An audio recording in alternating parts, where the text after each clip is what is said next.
Tata group के आने से पहले इंडियन फैशन इंडस्ट्री अपने आप में एक रंगीन दुनिया थी। यहाँ परंपरा और देसी कारीगरी का खूबसूरत मेल देखने को मिलता था। छोटे बिजनेस और परिवार द्वारा चलाए जाने वाले कारोबार इस इंडस्ट्री की रीढ़ हुआ करते थे। वो देश भर के अलग अलग पसंद के लोगों की जरूरतें पूरी करते थे। लखनऊ की चिकनकारी की बारीक कढ़ाई से लेकर गुजरात के रंग बिरंगे बांधनी प्रिंट तक हर क्षेत्र की अपनी एक अलग फैशन विरासत थी।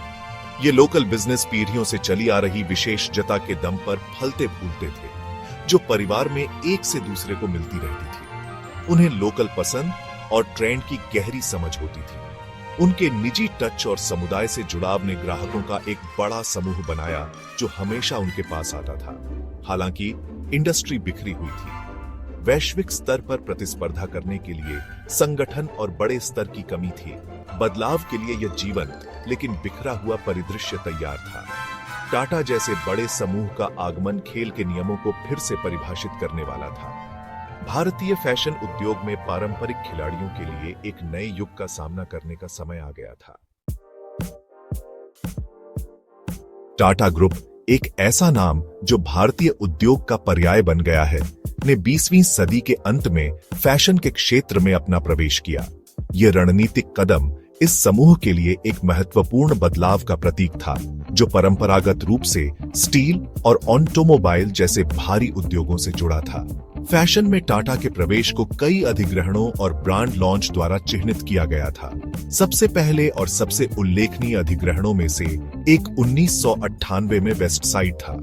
वेस्टसाइड एक मल्टी ब्रांड रिटेल चेन ने कपड़ों, एक्सेसरीज और होम डेकोर की एक विविध रेंज की पेशकश की। इस अधिग्रहण ने तेजी से बढ़ते संगठित खुदरा क्षेत्र में टाटा को एक मजबूत पकड़ प्रदान की। वेस्टसाइड के बाद टाटा ने अपने फैशन पोर्टफोलियो का विस्तार जारी रखा। उन्होंने आभूषण के लिए तनिष्क और घड़ियों के लिए टाइटन जैसे स्थापित ब्रांडों का अधिग्रहण किया।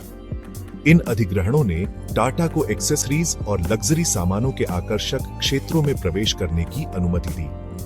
टाटा के आगमन से भारतीय फैशन परिदृश्य में हलचल मच गई। दिग्गजों के टकराव के लिए मंच तैयार था। स्थापित पारंपरिक खिलाड़ी बनाम टाटा समूह की संगठित ताकत। भारतीय फैशन उद्योग में टाटा की सफलता का श्रेय एक बहुआयामी रणनीति को दिया जा सकता है। उन्होंने एक मजबूत बुनियादी ढांचा बनाने के लिए अपनी वित्तीय ताकत का लाभ उठाया।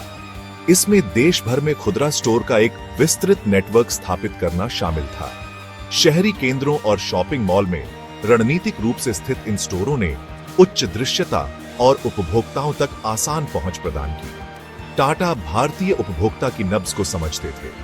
उन्होंने विभिन्न स्वादों और बजटों को पूरा करते हुए एक विविध उत्पाद पोर्टफोलियो की पेशकश की। किफायती हर रोज पहनने से लेकर प्रीमियम डिजाइनर कलेक्शन तक टाटा ब्रांडों ने बाजार के एक विस्तृत स्पेक्ट्रम को कवर किया।